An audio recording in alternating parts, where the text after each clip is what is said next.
Баршаңызға сәлем, есімім Гүлнұр.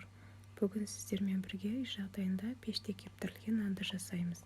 Дәмі деген өте керемет болады, әрі өте тез дайындалады.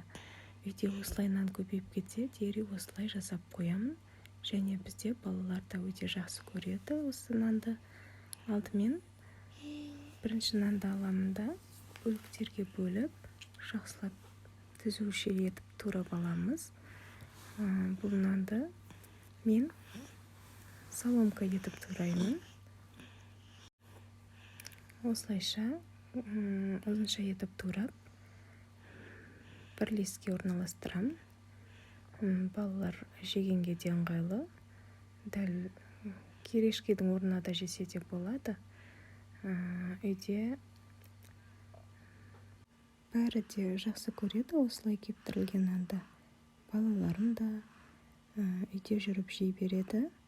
Бұның жақсысы көгеріп кетпейді. Дәл осылай осы қалпы сақталып тұрады. Қалаған уақытта алып жей бересіздер. Тағы да айта кететінім, кепкен нанның адам ағзасына да пайдасы өте көп. Бұл нанды диеталық тағам ретінде де қолдануға болады. Жеңіл, өте асқазанға дүкеннен сатып алмай-ақ үйде артылған нандарды осылай жасап қойсаңыздар болады. Ал екінші нанды мен осылай бөліктерге бөлемін де бұл бетін төртбұрышты етіп тураймын. Төртбұрышты етіп тураймын да оларды кепкеннен кейін пакетиктерге салып қоямын жеке. Себебі бұның да бір пайдасы болады. Айта кететінім, дәл осылай кубиктап кептірілген нанды көп бір емес бірнеше салаттарға қосып салат жасауға да болады. Міне осылай екінші нанымның барлығын кубиктап турап шығамын да екінші леске орналастырамын. Міне қыздар, осылайша сіздерде үйлеріңізде қалған нандарды осылайша турап, кептіріп қойсаңыздар болады. Дәмі деген өте керемет. Міне барлығы дайын.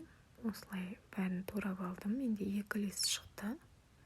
Енді бірінші листімізді аламыз да 200 градуста қызып тұрған пешімізге шамамен 15-20 минут қана ұстап, қызарғанша пісіріп аламыз. Міне бірінші листіміз дайын, қыздар. Өте әдемі болып, қызарып шықты. Көрдіңіздер, дәмі деген әдемі. Енді екінші листімізде де дәл осылай 15-20 минут қана қойып пісіріп аласыздар. Лезде ғана дайын болады, қыздар. Басына қарап тұрыңыздар. Міне дайын. Оны да аламыз. Өте керемет. Міне осымен кептірілген нандарымыз дайын. Дәмі де түсі де өте керемет. Видео ұнаған болса, Гүлнұр Ақберді каналына тіркеліңіздер. Маған лайк басып, пікір жазуды ұмытпаңыздар.